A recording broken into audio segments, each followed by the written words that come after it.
नमस्कार दोस्तों, मैं आपका साथी शिक्षक जेठाराम कड़ेलाल आप सबका हार्दिक स्वागत और अभिनंदन करता हूँ। आज हम पिछले वीडियो की से आगे बढ़ते हैं। पिछले वीडियो के अंदर हमने चेक किया था कि जब भी कोई वस्तु होती है उसके चारों ओर का माप करना क्या कहलाता है? परिमाप। किसी वस्तु के एक चक्कर लगाना, परिमाप का अगर संधि विच्छेद करना चाहें तो परिघन माप क्या होता है? परिघन माप। परि का मतलब होता है चारों ओर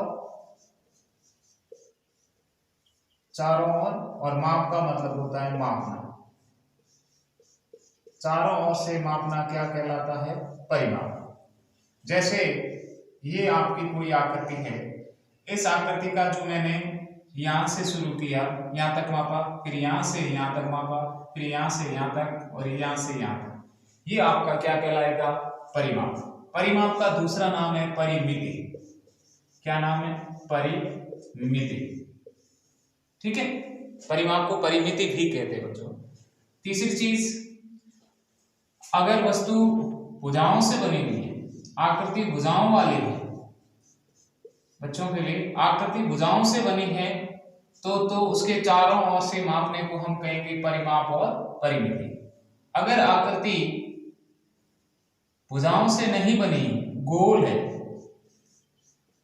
आकृति गोल है, तो वो कहलाए, उसके चारों ओर से मापने को कहेंगे परिधि और इसको कहेंगे परिमाप। इस चीज को आप नोट डाउन भी कर सकते हैं कि किसी वस्तु के चारों ओर एक चक्कर लगा दिया, वो परिमाप या परिधि होता है। किंतु अगर आकृति भुजाओं से बनी हुई है, उसके चारों ओर का माप किया तो वो परिमाप, और आकृति गोल है, उसके चारों ओर का माप किया तो वो आपकी परिधि। क्लियर? ठीक है, अब आगे बढ़ते हैं, परिमाप से आगे बढ़ते हैं।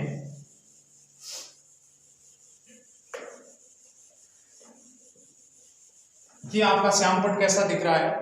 ये जो आपका व्हाइट बोर्ड है वो कैसा दिख रहा है? एकदम सपाट है, समतल है। अगर इस समतल जगह पर मैंने ये आपका डस्टर है, मैंने इस डस्टर को रख दिया, ठीक है, ये समतल था, मैंने इसको यहां रख दिया, ठीक है।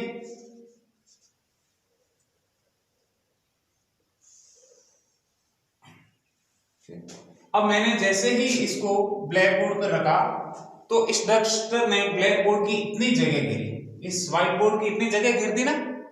अब क्या था? ये व्हाइट बोर्ड कैसा था? समतल था। जगह कैसी थी? समतल। जगह कैसी थी? समतल। और वस्तु भी लगभग समतल होना कंपलसरी है, बच्चा ध्यान रखना।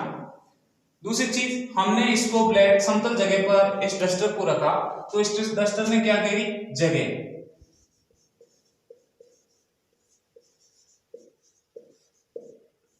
ठीक है, अगर हम समतल जगह पर किसी वस्तु को रखते हैं और वस्तु जितना स्थान घेरती है वो आपका कहलाता है एरिया। क्या कहलाता है? एरिया, क्षेत्रफल। यानी वस्तु द्वारा घेरा गया स्थान क्या कहलाता है? ये इस डस्टर ने इस व्हाइट बोर्ड पर ये स्थान घेरा तो ये व्हाइट बोर्ड का क्या हो गया? क्षेत्रफल हो गया। क्या हो गया? क्षेत्रफल। ध्यान से देखें, जब भी किसी अगर डेफिनेशन की बात करें, परिभाषा की बात करें, परिभाषा किसी समतल जगह पर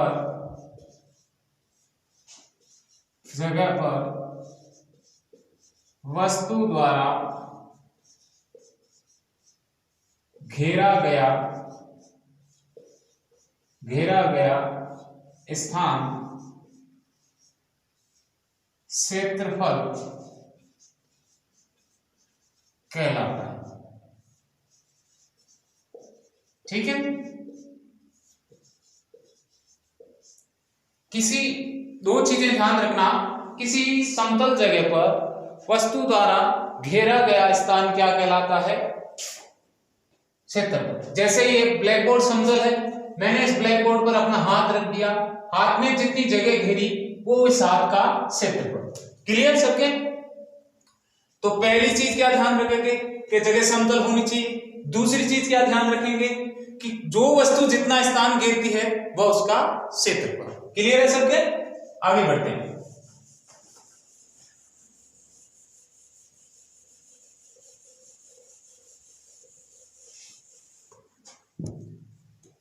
मैंने ये आकृति बनाई एक, ठीक है, ये आकृति बनाई मैंने। इस आकृति ने, ये आकृति कैसी है? ये आकृति आयताकार। कैसी आकृति है? आयताकार। क्यों है बच्चों आयताकार आकृति? आयताकार आकृति इसीलिए है क्योंकि इसकी ये भुजा और ये भुजा बराबर है, ये भुजा और ये भुजा बराबर, यानी इसकी ये लंबाई बराबर है और चौड़ाई बराबर है। जब लंबाई बराबर हो और चौड़ाई बराबर हो, यानी इसकी आमने सामने की भुजाएं आपस में क्या है? कंपलसरी है। इसीलिए ये आकृति आयत की है। इस आयताकार आकृति के अंदर मैं मान लो ये 10 सेमी लंबी और 6 सेमी चौड़ी, ठीक है। ये आकृति क्या है? 10 सेमी लंबी है और 6 सेमी चौड़ी है।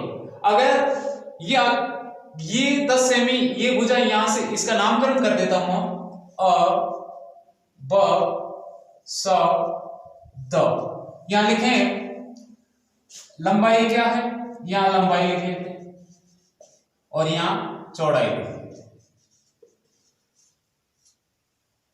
लंबाई अ और ब बराबर है स और द, बराबर है कितनी है? 10 है। अब चौड़ाई देखें, चौड़ाई है अ द बराबर है ब स के और इसकी चौड़ाई है 6 सेमी। क्या कहा मैंने? ध्यान से देखें, ये आकृति आयताकार है, इसीलिए जितनी लंबाई अ ब की होगी उतनी लंबाई स द की होगी। अगर अ ब की लंबाई 10 सेमी है तो स द की लंबाई भी 10 सेमी होगी। अगर अ द की चौड़ाई 6 सेमी है तो ब स की चौड़ाई भी 6 सेमी होगी, यानी लंबाई और चौड़ाई इसकी दे रखी है। तीसरी चीज, जब भी आपको किसी चीज का एरिया ज्ञात करना हो, अंग्रेजी में एरिया कहते हैं क्षेत्रफल को, जब भी आपको क्षेत्रफल ज्ञात करना हो तो क्षेत्रफल का सूत्र होता है, चौकोर आकृतियों के क्षेत्रफल का अमूमन सूत्र होता है लंबाई गुणे चौड़ाई। क्या होता है? लंबाई गुणा चौड़ाई। जब भी आकृति का, ऐसी आयताकार वर्गाकार आकृतियों का क्षेत्रफल ज्ञात करना हो तो उसका क्षेत्रफल होता है लंबाई गुणे चौड़ाई। यहां आपकी लंबाई दे रखी है 10 सेमी। कितनी दे रखी है? 10 सेमी गुणा चौड़ाई दे रखी है 6 सेमी। क्लियर है आपका? सबका क्लियर है? तो ध्यान दें, इस 10 और इस 6 के मध्य पहले अंकों का गुणा कर लेते हैं। ये 10 है और ये 6, बीच में गुणे का चिन्ह है, तो 10 का पहाड़ा 6 बार बोले या 6 का पहाड़ा 10 बार बोले। 6 दाए 60, 10 छके 60 हो गए। यहां भी सेमी, यहां भी सेमी, सेमी को सेमी से गुणा करेंगे तो सेमी के ऊपर 2 लग जाएंगे, या आप सेमी को सेमी से गुणा करेंगे तो इसको आप वर्ग भी कह सकते हैं। जब दो समान चीजें आपस में गुणा होती है तो उसके आगे वर्ग लगता है। ध्यान दें, एक आपकी प्रश्नावली आएगी लॉग की, यानी घात की प्रश्नावली आएगी। उसमें नियम है कि मान लो ये a है, मैंने a को a से गुणा किया तो क्या आया? यहां कितनी है घात? यहां मान लो मैं घात m लिख लेता हूं, यहां घात m लिख लेता हूं। इसको आप a यहां क्या है? a को कहेंगे हम आधार और m और n को हम कहेंगे घात। ध्यान दें, a यहां क्या है? आधार है, m और n क्या है? घात। अंग्रेजी में इसको पावर कहते हैं, ठीक है। अब देखो, यहां आधार क्या है? आधार क्या है? समान है, और घातें क्या है? अलग है। और तीसरी चीज क्या ध्यान रखनी है? ये किसमें है? गुणे में।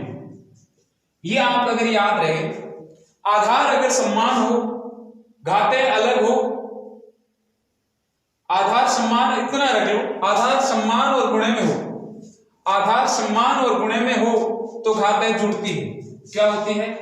घातें जुड़ती। ध्यान रखें, क्या कहा मैंने?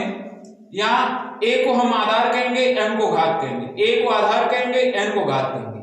अगर ये आधार यहां भी ए है, यहां भी है, यानी आधार बराबर और किस में है? गुणे में। जब भी आधार बराबर और गुणे में हो तो घातें क्या होती है? जुड़ती। क्या होती है? जुड़ती है। यानी ए की घात m प्लस n। ठीक है। अब मैंने कहा कि a गुणा a, यहां आधार समान है, यहां आधार बराबर है और घातें भी समान है। यहां जहां घात कुछ नहीं, a के ऊपर कितनी है घात? कुछ नहीं। जिस जहां घात दिखाई न दे तो वहां घात कितनी मानेंगे? 1 मानेंगे। तो यहां भी घात हम 1 मानेंगे और यहां भी 1 मानेंगे, और 1 और 1 जुड़ करके घात कितनी हो जाएगी? 2। क्यों हुआ? क्योंकि यहां आधार समान था। यहां भी ध्यान दें, यहां भी ध्यान दें कि यहां भी घात, ये भी आधार और ये आधार दोनों समान है, आधार समान है, और इस पर घात कुछ नहीं है, इस पर भी घात कुछ नहीं।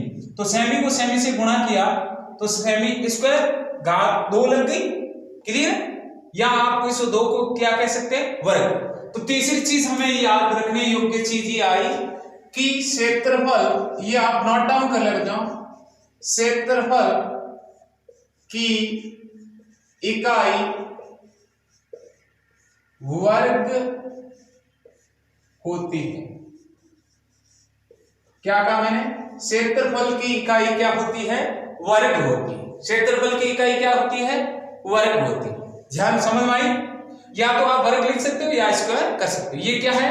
अपने इस माप ज्ञात करने की इकाई है। यहां एक और चीज ध्यान रखें, अगर ये आपकी आधार समान और भाग में हो, आधार समान और भाग में है, आधार समान है और भाग में है, तो घातें क्या होगी?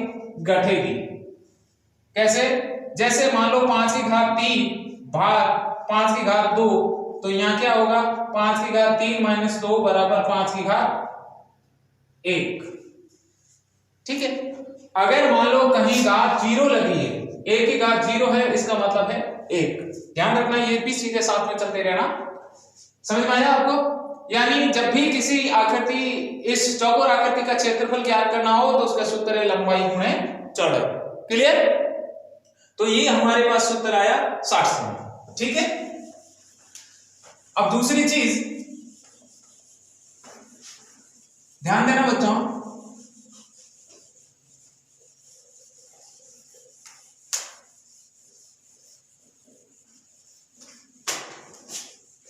यहां एक आयताकार मैदान का क्षेत्रफल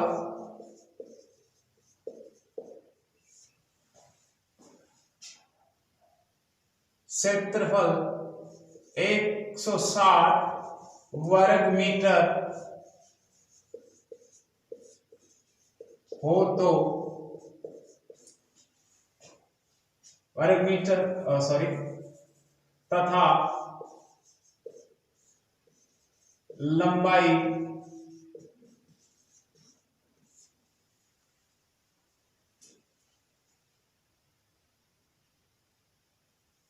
20 मीटर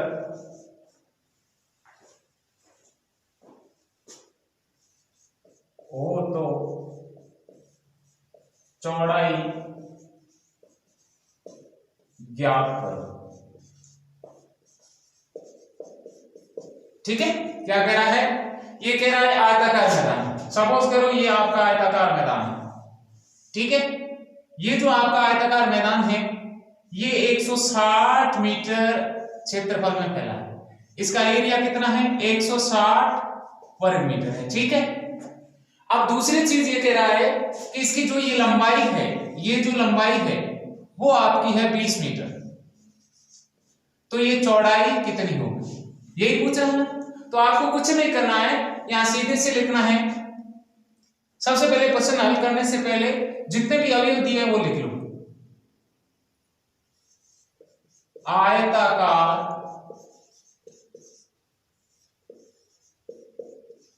मैदान का क्षेत्रफल कितना है, 160 वर्ग मीटर, ठीक है। लंबाई 20 मीटर, चौड़ाई ज्ञात करनी, ठीक है। चौड़ाई ज्ञात करनी, इसलिए सबसे पहले हम आज जैसी आकृति है उसका सूत्र लिखें, नया सूत्र नहीं बनाए, कोशिश ये रखें उसी सूत्र से सॉल्व करें। यहां आपका ये आयताकार है, तो आयत का क्षेत्रफल क्या होता है, लंबाई गुणे चौड़ाई, लंबाई गुणे चौड़ाई, ठीक है। अब यहां देखें, जो जैसा अवयव है वो उसके नीचे लिखें। यहां आपका क्षेत्रफल है 160 वर्ग मीटर, तो 160 वर्ग मीटर, ठीक है, बराबर बराबर। लंबाई आपकी 20 दे रखी है, तो लंबाई 20 मीटर, चौड़ाई नहीं है तो चौड़ाई नहीं, ठीक है। अब देखो, ये चीज और ये चीज समान अंक है और ये चीज अलग है, तो हम क्या करेंगे, इन चीजों का पक्षांतरण करेंगे। यहां हम क्या करेंगे, इसको पहले लिख देंगे, इसको बाद में लिख देंगे। ये लिख दिया 20 मीटर इंटू चौड़ाई बराबर 160 वर्ग मीटर, ठीक है। अब मैंने क्या कहा, ये दोनों एक जैसी चीजें, तो इनके बीच में संक्रियाएं होगी, ठीक है। अब मैंने इसको चौड़ाई को यहां बाहर निकाल दिया, क्या किया, चौड़ाई बाहर निकाल दी, ये चौड़ाई आपकी बाहर निकाल दी, तो यहां क्या, यहां से पक्षांतरण हो गया, ये गणित की भाषा में पक्षों का पक्षांतरण। ये आपका बायां भाग है, ये दायां भाग, बाएं भाग में से मैंने चौड़ाई को बाहर निकाल दिया, दाएं भाग में से नहीं निकाला, तो पहले दाएं भाग को लिखेंगे 160 वर्ग मीटर, ठीक है। अब वापस दूसरे पक्ष में आओ, दूसरे पक्ष में क्या दिया है 20, ये इसके बट्टों में चला जाएगा 20 मीटर, ठीक है। ये चौड़ाई का चौड़ाई बराबर क्या कहा मैंने, ध्यान से देखें, यहां ये दोनों एक जैसी चीजें, तो मैंने इस पक्ष को अलग कर दिया, क्यों, क्योंकि इसको क्यों किया, कोई पूछे कि आपको इसने पहले क्यों लिखा, मैंने पहले इसीलिए लिखा कि इसमें एक अवयव है वो इधर रख दिया, इसमें दो अवयव है जिसमें एक भिन्न है, इसीलिए इसको इसके इधर रखा, ठीक है। भिन्न कैसे, यहां केवल चौड़ाई है, यहां शब्द है और यहां अंक है, इसीलिए इसको अलग कर दिया, ठीक है। इस चौड़ाई को मैंने बाहर निकाल दिया, इस पक्ष में से पक्षांतर हो गया, अगला पक्ष लिया, अगला पक्ष 160 लिख दिया। जब भी किसी सात वाले में से पक्षांतरित होता है तो शेष बची संख्या अगले के भाग में जाती है, ये नियम है। यहां से मैंने ये पक्षांतरण किया, तो जो ये 20 शेष बचेंगे 20 मीटर अगली राशि के बट्टों में चले गए। अब देखो, ये 0 से 0 गया, 2 का भाग 2, 16 में 8 दूनी 16, अंकों का तो गुणा हो गया। अब मीटर का भाग वर्ग मीटर ने दिया, यानी वर्ग मीटर का मतलब यहां मीटर 2 है, 2 वर्ग मीटर में से 1 मीटर दिया। मैंने क्या कहा, ये बट्टों में मैंने क्या कहा था कि जब भी दो एक ऐसी समान चीजें होगी, यहां भी देखो भाग में वर्ग मीटर ऊपर है, भाग मीटर, ध्यान से देखे बच्चों, यहां ऊपर वर्ग मीटर है और नीचे बट्टों की लाइन मतलब भाग, नीचे मीटर। देखो यहां ये भूल जाओ, ये चीज और ये चीज समान है, या आप यहां 2 लगा, ये आप समझ में नहीं आई, वर्ग मीटर लिखो या ऊपर 2 लगो, एक ही चीज है। आधार समान है और भाग में, जब भी आधार समान और भाग में हो तो घातें घटती है, यानी घातें घटेगी। मीटर यहां 2 हो गया और यहां जहां नहीं है वहां 1 मानेंगे। क्या कहा, यहां आधार बराबर और भाग में, जब भी आधार बराबर और भाग में हो तो मीटर को एक बार लिख लो, घातें घटा दो, यहाँ घात 2, यहाँ घात 1, 2 घात में से 1 घात बच गया, पीछे बचा 1 घात को लिखते नहीं है, ठीक है, तो हम भी नहीं लिखेंगे, इसीलिए ये 8 मीटर। क्लियर है सबके? सबके क्लियर है? अब यह 8 मीटर। अब देखो अगर कोई भाई डायरेक्ट करना चाहे तो यहां 160 क्या है? क्षेत्रफल है और 20 क्या है? लंबाई है। तो चौड़ाई ज्ञात करने का सूत्र हो गया, चौड़ाई ज्ञात करने का सूत्र क्षेत्रफल बट्टा लंबाई, और लंबाई ज्ञात करने का सूत्र क्षेत्रफल बट्टा चौड़ाई। क्लियर है सर के? तीसरी चीज याद रखना, ये चीजें बहुत इंपॉर्टेंट है, इसको आप स्क्रीनशॉट ले लें भले ही चाहे तो।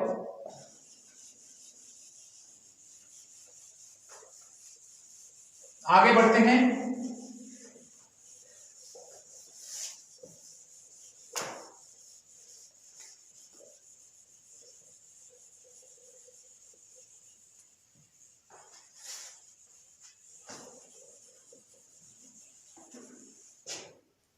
ये एक वर्गाकार आकृति है,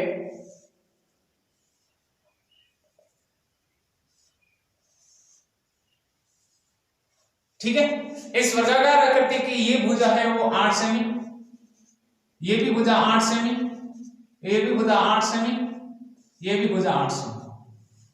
वर्गाकार आकृति की सभी भुजाएं क्या होती हैं? बराबर। वर्ग की सभी भुजाएं क्या होती हैं? बराबर। वर्गाकार आकृति में सभी भुजाएं बराबर होती हैं। कितनी भुजाएं होती हैं?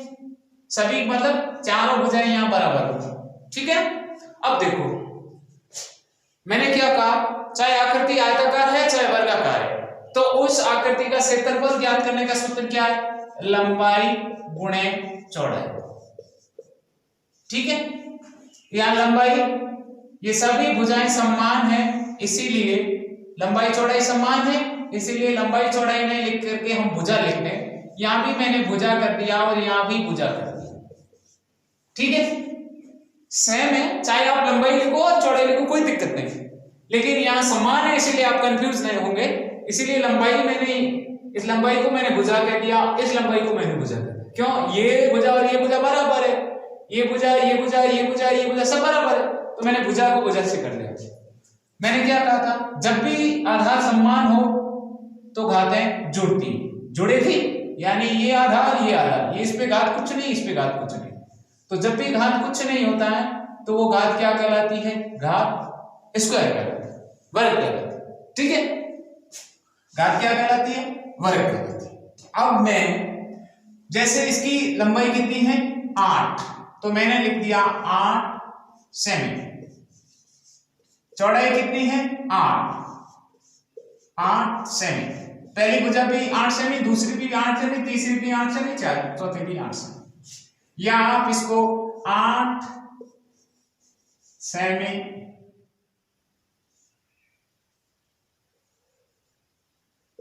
8 सेमी स्क्वायर, ठीक है। इसको ऐसे भी लिख सकते हो आप।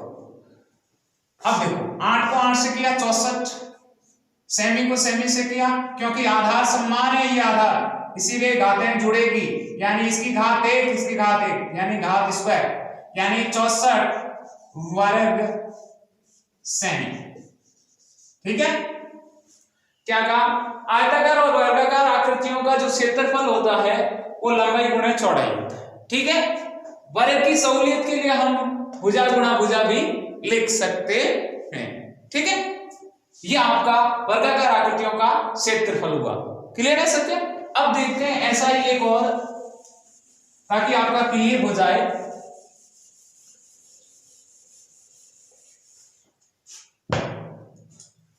ये एक वर्गाकार आकृति है, ठीक है। इस वर्गाकार आकृति है, ये है, ये 225 मीटर स्क्वायर में फैली हुई है। तो आपका क्षेत्रफल कितना होगा? ठीक है, मैंने क्या कहा? वर्ग का क्षेत्रफल कितना दे रखा है? 225 मीटर स्क्वायर। ठीक है। दूसरी चीज, अगर वर्ग का क्षेत्रफल का सूत्र कहें तो क्या है? वर्ग का क्षेत्रफल बराबर भुजा स्क्वायर है, या भुजा गुणा भुजा, या भुजा गुणा भुजा, या लंबाई गुणा चौड़ाई, या लंबाई गुणा चौड़ाई। ठीक है। आप देखो यहां वर्ग का क्षेत्रफल कितना? 225 वर्ग मीटर। ठीक है। यहां भुजा स्क्वायर।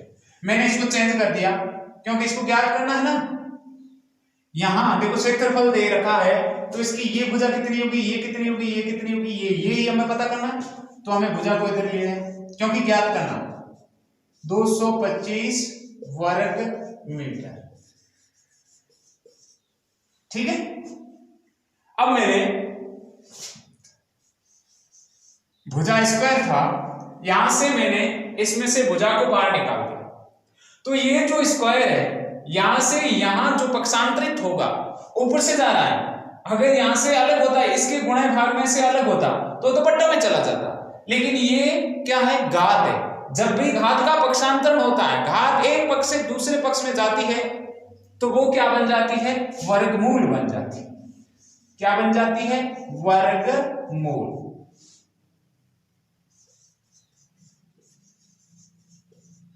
ठीक है। वर्गमूल यानी आप इसका अभाज्य गुणनखंड कर लो। 225 किससे डिवाइड होगा? 2 से होगा नहीं, 2 2 4 5 9 यानी 3 से होगा। 7 3 21, पीछे बचा 1, 5 3 15, 7 5 12, फिर 3 से हो रहा है। 3 दूनी 6, पीछे बचा 1, 5 3 15, फिर 5 से हो रहा है। 5 एकम 5, 5 एकम 5। यहां हम वर्गमूल ज्ञात करते हैं। वर्ग आया है इसीलिए दो दो संख्याओं का गुणा, एक जोड़ा 3 का, दूसरा जोड़ा 5 का। 3 को 5 से किया 15, यानी जो हमारे पास भुजा आई,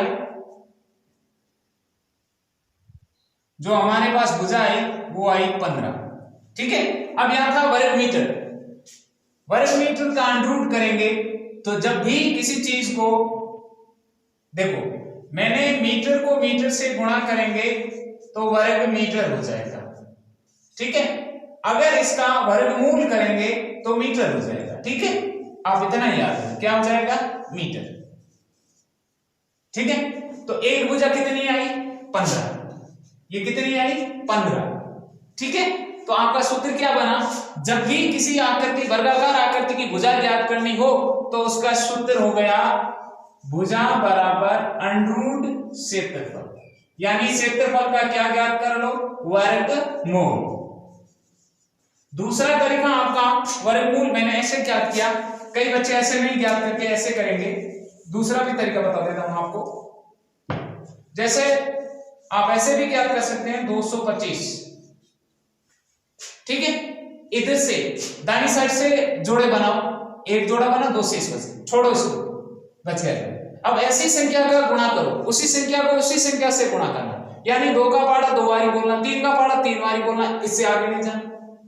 यानी मैंने यहाँ 2 का पाड़ा 2 बार बोलेंगे 4 जाना, यानी 2 तो नहीं, तो फिर 1 को मैंने 1 से गुणा किया 1 बार, 1 का पाड़ा 1 बार बोले, 1 का पाड़ा 1 बार बोले, 1 है। ये चीज जुड़ेगी, ये चीज घटेगी। 1 को 1 से जोड़ा 2 हो गया, 2 में से 1 गया, पीछे 1 बच गया। फिर यहाँ पे 25 है तो मैंने यहाँ 25 के 25 लिख दिया। ठीक है। ये जोड़ा पूरा उतरेगा, यहाँ सिंगल संख्या नहीं उतरेगी, भाग की तरह नहीं। ठीक है। यानी ध्यान ये रखना है कि आप जिसका पहाड़ा बोल रहे उतनी ही बार बोलना है, यहाँ के फिगर से आगे नहीं जाना। ठीक है। ये चीज जुड़ जाएगी, ये चीज घट जाएगी। घटाने के बाद जो जोड़ा है वो एक साथ उतरेगा। यहां जो अंक लिखोगे वो भी उसका पहाड़ा उतरेगा। अब देखो यहां से यहां कितना है? 5। तो किसका पहाड़ा कितनी बार बोले? 5 आता। 2 का पहाड़ा 2 बार बोलने पे 4 आते, 5 का पार्ट 5 और बोलने पे 25 आते हैं। 25 का इकाई अंक है 5, यानी हम संभावित हम यहाँ 5 करें, चेक कर लेते हैं। 5 पंजे 25, असल की 2, 5 दूनी 2 और 12, 5 दूनी 10 और 2 12, 15 आए। ये इस तरीके, ये ध्यान रखना, ये जोड़ लेना, ये क्रॉस हो गया, 5 5 10, 2 ने 3, ठीक है। ये आपका क्षेत्रफल ज्ञात करना है, ठीक है। चाहे तो आप भुजा ज्ञात कर सकते हो, चाहे तो आप क्षेत्रफल ज्ञात कर। तो हमने आज 2-3 तरह के चीजें पढ़ी, वापिस आपका रिवाइज कर देता हूं, इसको आप अपने अभ्यास पुस्तिका में लिख लें, याद रखें। याद क्या रखना, हम क्या पढ़ा हमने, एरिया, क्षेत्रफल, क्षेत्रफल पढ़ा हमने, अंग्रेजी में एरिया को क्षेत्रफल। क्षेत्रफल सबसे पहली चीज जगह समतल, जगह समतल। दूसरा वस्तु द्वारा घेरा गया स्थान, वस्तु द्वारा घेरा गया स्थान क्या कहलाता है, क्षेत्रफल। तीसरी चीज क्षेत्रफल की इकाई वर्ग होती है, क्या होती है, वर्ग होती है। तीसरी चीज आयत का क्षेत्रफल बराबर लंबाई गुणे चौड़ाई, ठीक है। आयत की लंबाई बराबर क्षेत्रफल बटे चौड़ाई, ठीक है। ये तो एक हो गया, और ये दूसरा हो गया आयत की चौड़ाई बराबर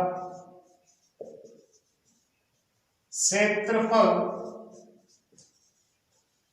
बट्टे लंबाई, ठीक है। फिर आता है वर्ग का क्षेत्रफल बराबर लंबाई गुणे चौड़ाई या भुजा गुणा भुजा या भुजा स्क्वायर, ठीक है। इसमें से आपको जो बेटर लगे वो लगा दें। फिर होता है वर्ग की भुजा, वर्ग की भुजा बराबर अंडरूट क्षेत्रफल।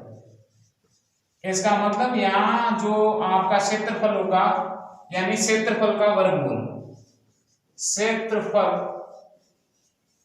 का वर्गमूल। क्लियर है? ये चीजें आप कंठस्थ कर लें तो कक्षा 1 से 6 तक के लिए, सबके लिए बहुत जरूरी है, लेकिन 1 से 6 के लिए ये बहुत ही इंपॉर्टेंट है।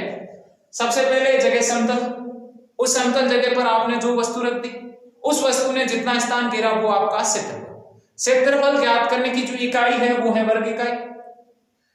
अमूमन आयत का और वर्ग का क्षेत्रफल लंबाई गुणे चौड़ाई होता है। अगर आयत की लंबाई दे रखी है और लंबाई और क्षेत्रफल दे रखा है, तो क्षेत्रफल और लंबाई दे रखी हो तो क्षेत्रफल में लंबाई का भाग दे दो, चौड़ाई प्राप्त हो जाएगी। क्षेत्रफल में चौड़ाई का भाग दे दो, लंबाई प्राप्त हो जाएगी। अगर वर्गाकार आकृति है तो उसका क्षेत्रफल भुजा गुणा भुजा या भुजा स्क्वायर। अगर आपकी भुजा ज्ञात करनी है, क्षेत्रफल दिया हुआ है, तो आपको अंडरूट कर दो, यानी क्षेत्रफल का वर्गमूल निकाल दो, आपकी भुजा प्राप्त हो जाएगी। ठीक है, आशा करता हूं आज का वीडियो आपके लिए काफी कारगर साबित हुआ होगा। अगर इससे क्षेत्रफल का ये वीडियो आपको पसंद आया तो कमेंट बॉक्स में जरूर लिखें। मेरे इस सेक्शन में अगर आपको कोई त्रुटि लगे तो सुझाव जरूर दें।